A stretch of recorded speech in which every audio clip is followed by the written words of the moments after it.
If you're wondering what you're about to watch, I'm Flash Johnson, owner and founder of UrbanFlash.net, full-time cameraman and director. Don't talk to me like that! No! Get out of here! That's what we need! That's sick! I founded a company in 2007, UrbanFlash.net. Within the company we have J Difference, our managing director. Hey, wait, I want a close, I want a mid, and I want a wide angle, yeah? Are you ready? Myself, J Difference. We also have May and Ricardo, our presenters. Urban Flash is best known for our fortnightly show, Hot Bars Live. I can't wait forever. Can't wait forever. Oh, come on, make a move on me. Come on, make a move on me. Can't wait forever. As Christmas is fast approaching, it is a time of giving. And at Urban Flash, we like to give back. We have teamed up with the ACLT to raise awareness and give the gift of life. Right now we're off to the ACLT office to meet the charity organisers to let them know about the whole PushPotential project, what the whole Urban Flash team's been up to for the last week or two, play a bit of the song, show them a bit of what we've done so far with the video, and yeah man, about making a change, so PushPotential, make sure you get it 25th of December. What we have done, we've created a charity single featuring Benjamin AD, Dollar, Ads and Shallow, produced by and featuring Jay Mozart. The single is out on iTunes on the 25th of December, Christmas Day, and we need your support. For the past 4 weeks, me and the Urban Flash team have been doing our research on leukemia, and with the help of the ACLT, I came across Diana, who suffered from leukemia since 2007. This Christmas, we aim to help people like Diana. I went to visit her where she gave me an insight into her life and how she's dealing with it. This is the PushPotential documentary. I hope you enjoy it.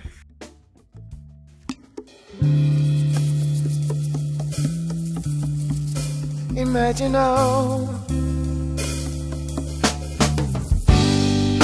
Right now we're in Edgewood. I'm going to see a lady called Diana. She's been a leukemia patient since 2007.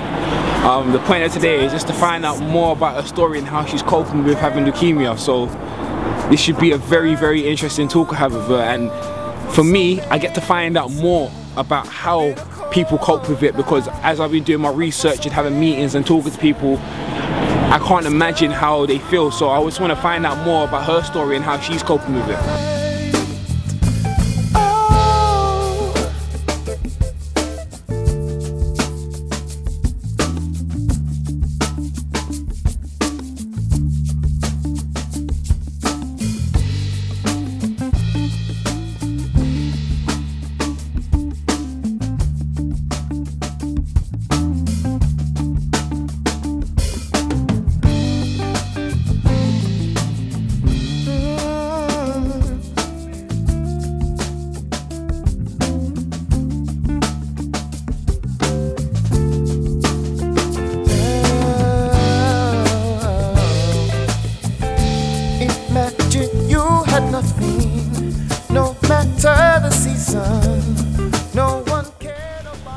I've been doing a bit of research on leukemia and finding that when I started the project, I didn't know much about leukemia. I know much what was going on in our community. So working with the ACLT was something new to me, and finding out more about leukemia and how people are going through it. But what's your story been like?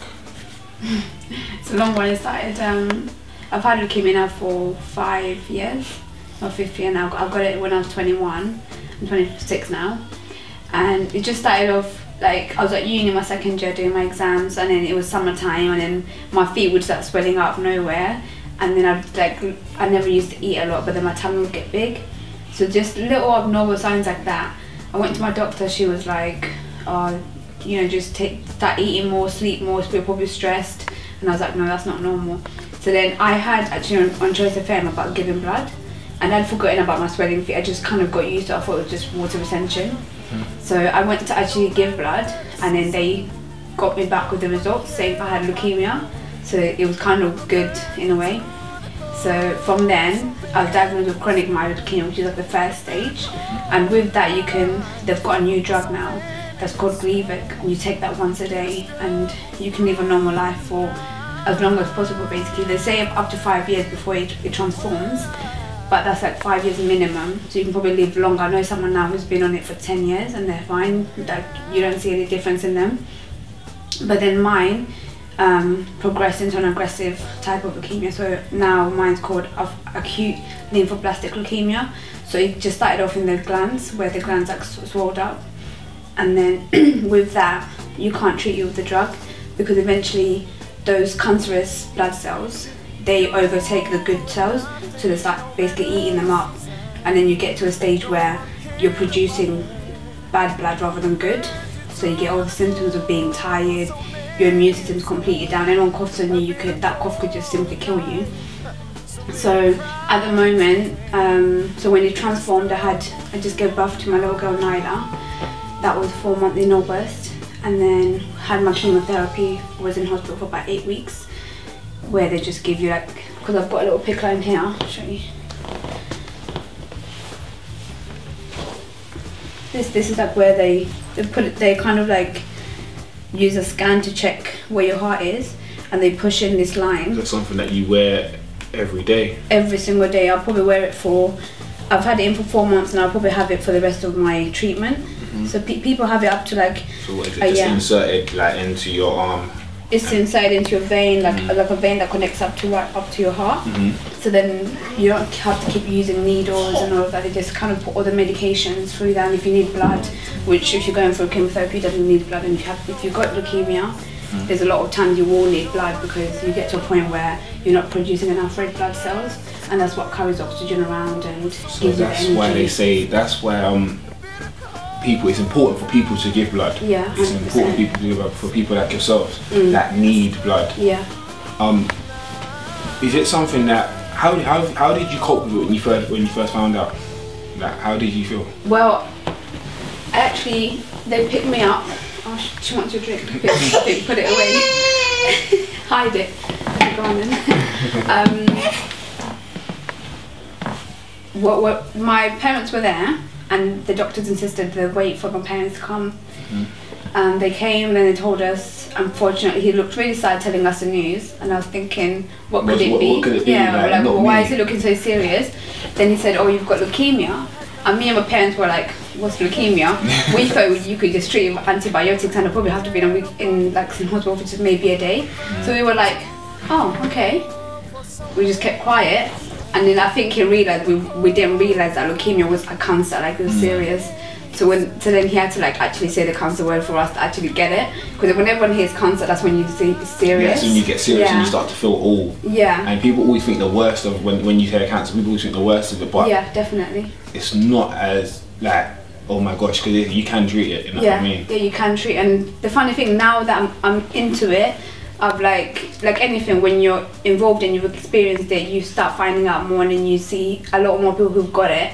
It's so common, like 1 in 3 they say they've got cancer. So every single one of us will know someone who has cancer, or will experience cancer in our life sometime. Because I thought cancer was just for old people, and no offense, old white people, you know. Yeah. And I never really saw that in the black community or even in youth. So when I developed it, I was thinking, how come I don't know any other black person has got it? And you start to think, why me? Why me? Yeah. So at the beginning, I was like, I'm gonna fight this, because I underestimated how serious it is. So I was like, I can do this. And then as I researched more on how serious it was, and how uneducated people were, especially in our community, it started getting me depressed. So I just kind of withdrew myself. I couldn't talk to it with my friends or my family, because they were still narrow-minded about the subject. They didn't understand how serious it was. So I just kind of dealt with it in a really bad way. I was just depressed and kept writing and just kept it to myself. Outside I would just smile, but inside I was like crying and waiting for that day that I would get serious and I would die. That was my thoughts at first. When why did you feel like that was? Did you feel like that was the ending of it? Yeah, because I didn't have enough information on it. No one came forward and said, I've been through it, or I know someone who's been through it and they've beat it.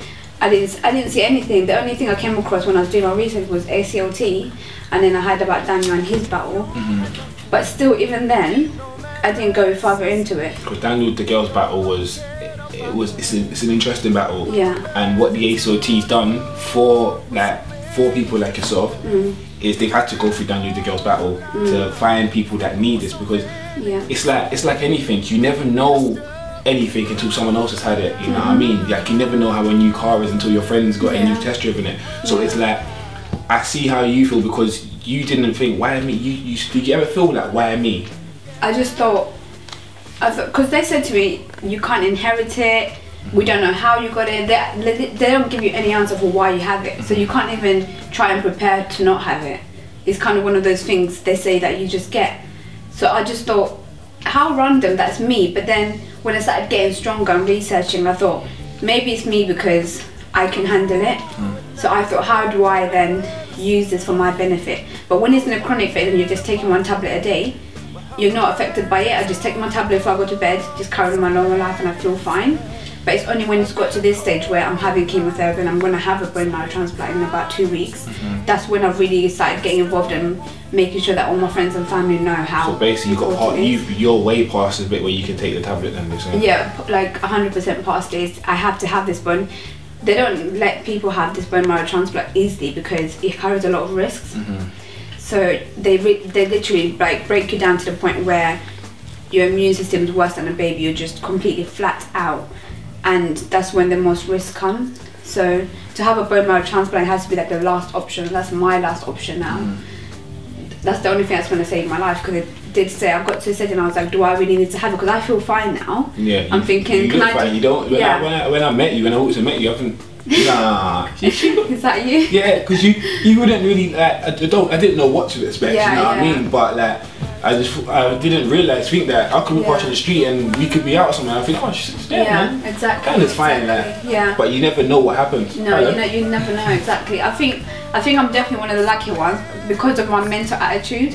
I'm not letting it. I don't even think about the fact that I've got cancer. I just keep thinking, how am I going to help other people? Because I don't want anyone else to get diagnosed now and feel the way I did, like be completely unaware of how serious it is, and also take the depression route where they feel depressed. Like because then that's when you start to have things like stress. Exactly. You go out with your friends and you think, oh, I've got cancer. Like you think I'm never gonna meet someone, especially if you're single. You're like, I'm not gonna meet someone. If I do meet them, will they be able to live with the fact that I've got cancer? Will I be able to have kids? You have all these silly questions in your head, but I want to like help people that are gonna get new, because it's not the end of it. We haven't found a cure yet that's gonna stop people having it. If people do have it, they can actually have hope and be like, when I have a bone marrow transplant, that's a step closer to actually being cured. But still, there's going to be more diagnoses, and I want to get those people at the beginning to have hope and know that it's not actually the end of it. And also the people like my friends, they say, oh, I've been thinking about giving blood, I've been thinking about donating my bone marrow.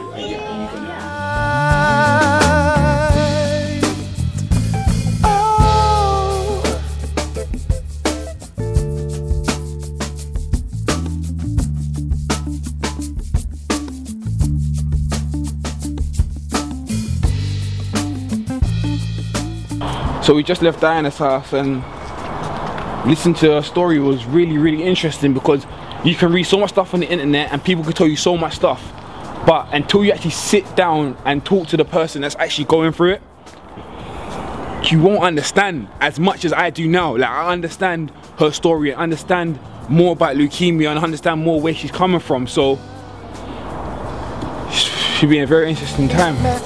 You had nothing. No matter the season, no one cared or bothered, but hunger burns you too.